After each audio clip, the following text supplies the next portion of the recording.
Ang kwentong ito ay nangyari sa isang kaibigan nung mga panahon na parehas kami na nasa kolehiyo. Siya ay si Vim. Sa kabilang barangay namin ito nakatira. Accountancy student sa isang kilalang pamantasan sa bayan namin. Madalas ay 8 PM ang tapos ng klase nito.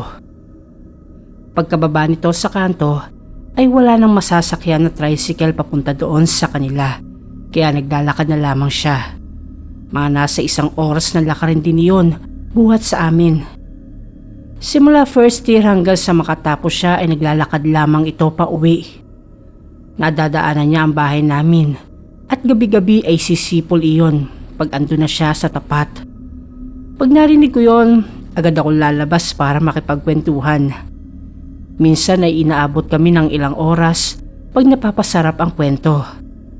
Hindi na namin iyon namamalayan, kaya kapag ganoon ay nagigilty ako. Ino-offer ko dito na ihahatid namin siya ng kapatid ko pa uwi sa kanila, ngunit tigas ang tanggi nito.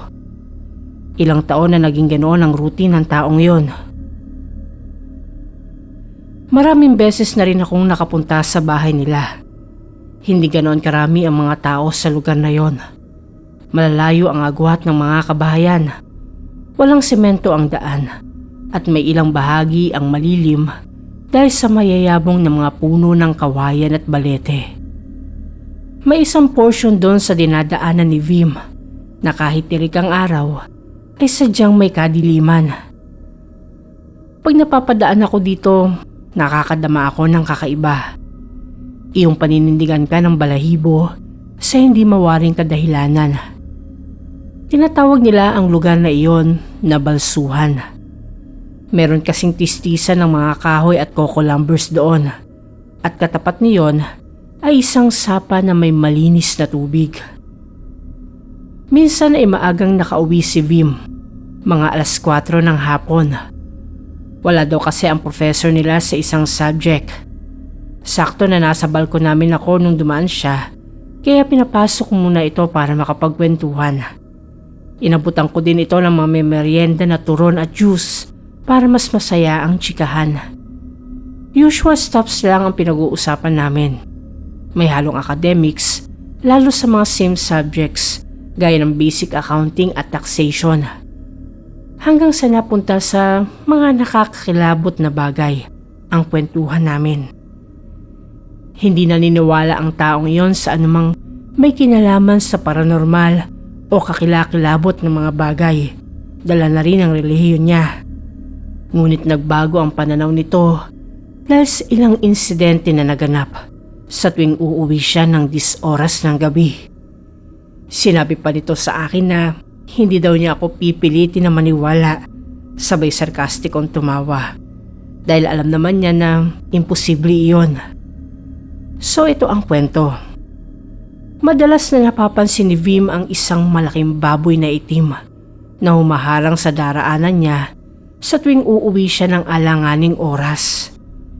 Binabato niya ito, ngunit hindi naman daw ito natitinag. Kaya ang ginagawa na lang niya ay sa gilid siya dumaraan para malampasan ang hayop. Ang kakaiba pa daw dito ay sumusunod daw ito ng tingin kung saan gawin siya tutungo. Kinikilabutan daw talaga siya kasi animoy may isip ang hayop na iyon na nakatunghay sa kanya. Biniro ko pa siya na baka ko turuan o train yung baboy na yon, kaya parang may isip. Ngunit saan nito ay hindi. Weird daw talaga. Sinigurado ko pa sa kanya kung baboy ba talaga at iginiit nito na oo, baboy talaga ang hayop na yon. Inilarawan pa niya sa akin ang itsura. Maitim na maitim ang kulay nun. Medyo kumikintab pa nga minsan na parang namamasa-masa ang katawan. Ang laki daw nito ay higit sa pangkaraniwan. Mas malaki pa daw ito sa inahing baboy. Ngunit salungat sa kilos nito ang isang iyon sapagkat kakikitaan ng liksi ang maitim na baboy. Nagtaka ako sa tinura na iyon ni Vim. Kakaiba nga naman ang laki at asta nito kung ganon. Bigla, ay may dumating na bisita ang nanay ko, si Aling Thelma. Bantog na manghihilot at magtatawas ito sa lugar namin. Noong mga panahon na yon kasi ay magpapahilot ang nanay, kaya pinapunta niya ito sa bahay. Narinig pala nito ang naging usapan namin ni Vim, kaya nagpasintabi ito at sumabad sa amin. Tinanong nito si Vim kung taga saan, na agad namang sinagot ng isa.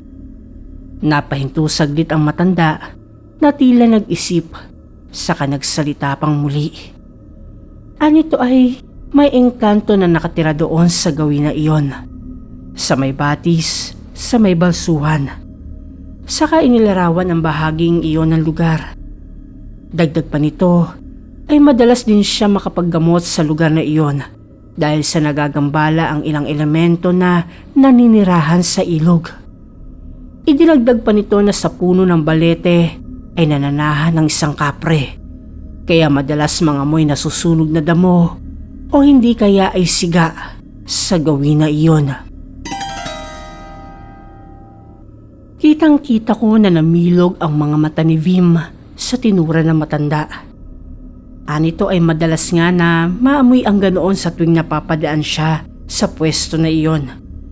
Ipinagwawalang bahala na lamang niya ang bagay na iyon. Nakisuyo saglit ang matanda na kung po pwede ba na matignan ang palad ni Vim. Inilahad naman niya ito yon. Sinabi ng matanda na mataas daw ang aura ng kaibigan ko, kaya hindi ito basta-basta magagalaw ng mga iyon. Pinayuhan na lang din siya nito na magpasintabi sa tuwing mapapadaan sa lugar na iyon. Kinilabutan ako sa mga narinig. Mas lalo tuloy akong natakot para sa kaligtasan ng kaibigan ko. Kaya nung time na yon, kahit may liwanag pa, ay sinabihan ko na ito na umuwi na. Sumunod naman ito. Bago tuluyang makalabas si Vim, ay hinabol ito ni Aling Thelma. Inabutan ito ng kapirasong papel. Hindi ko alam nung time na yon kung ano. Iginiya pa nito palayo si Vim sa akin, sa tila may ibinulong. Nang matapos sila ay kumaway na sa akin si Vim at isinenyas na tutuloy na siya sa pag-uwi. Tumango na lamang ako. Tinanong ko ang matanda kung ano iyon, ngunit iwinasiwas lamang nito ang mga kamay sa harap ng mukha ko, saka nagwika ng huwag akong maurirat. Dahil sa naging abala ako ng ilang araw, ay hindi kami nakapagkita ni Vim. Hanggang sa isang weekend, ay muli itong dumaan sa bahay. Agad nitong sinabi sa akin ang resulta ng ibinigay sa kanya ni Aling Thelma. Anito ay isa iyong pangontra. Sambitin lamang daw niya kapag nakakita siya ng sa tingin niya ay hindi normal na mga bagay. May ibinigay din daw na instruction ng matanda sa kanya na hindi na niya sinabi sapagkat maaring mawala ang bisa ng pangontra na yon. Sakto naman daw na kinagabihan ay muli na naman niyang nakita ang nasabing hayop, yung itim na baboy. Wala naman daw itong ginawa sa kanya, ngunit naalala niya ang bilin ng matanda, kaya habang naglalakad ay iniusal daw nito ang mga salitang nakasaad sa ibinigay nitong papel. Laking gulat daw niya na ang naturang baboy ay nagmamabilis na lumakad palayo sa kanya na para bang may bumato o nagtaboy dito. Tinahak daw nito ang daan pababa sa ilog. Nagtayuan daw ang mga balahibo niya sapagkat ang halos gabi-gabi niyang nakakasalubong na hayop ay hindi pala ordinaryong baboy lang talaga. Isa pala itong engkanto na nagbabalat kayo lamang.